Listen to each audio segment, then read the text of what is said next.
According to Richard Barsom and Dave Monahan, editing is the basic creative force of filmmaking. It is the process of selecting, arranging, and assembling the essential components of a movie, visual sound, and special effects to tell a story in a unique way.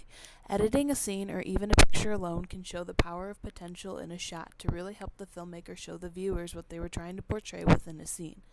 The before and after of these two photos help show what editing can do to make a story. The before photo is simply a picture of a lake. After the editing, it is made to seem suspenseful due to the use of dark colors along with just sharpening up the colors in specific objects such as the lake to make them more pronounced and show the viewers a story and or feeling. There are many types of editing a shot in a film. There's continuity editing and discontinuity editing. Continuity editing is editing that seeks to achieve logic and smoothness in sequence, spatial awareness, and time flow to tell a story in the most coherent manner possible. This is simply going shot by shot with no tricks involved to create the smoothest possible sequence in order to help the viewers grasp the concept of the film. Continuity editing is the most dominant style of editing today because it ensures three things: that whatever happens on screen makes as much narrative sense as possible, that screen direction is consistent from shot to shot, and that graphic, spatial, and temporal relations are maintained from shot to shot. Continuity editing is very well known in Michael Curtis's Casablanca. Here were many establishing shots followed by shot reverse shots, but within that spatial orientation you can easily connect characters in more than just the space of single scene. It is noticeable that characters were continuously placed on a certain side of the frame, in particular Rick on the left and Ilsa on the right. This is a continuous thing to help us learn the characters and the scene layout.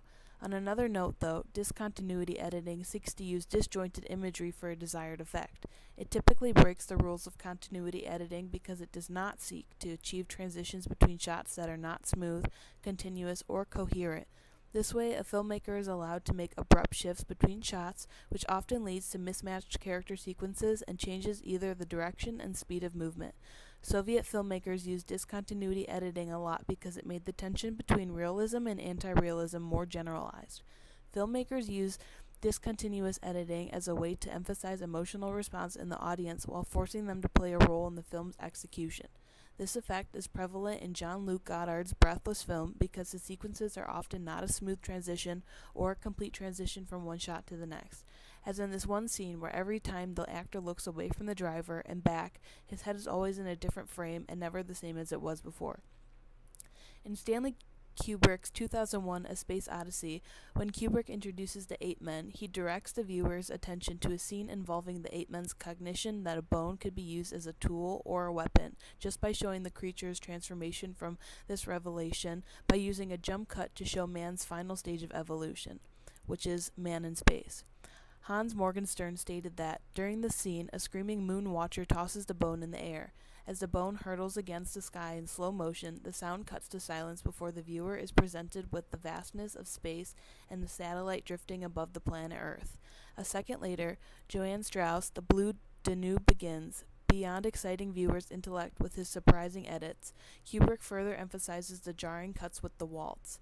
As the scene clearly shows, the dawn of man section is not just about man evolving from apes. It seemingly encompasses the lifespan of Homo sapiens.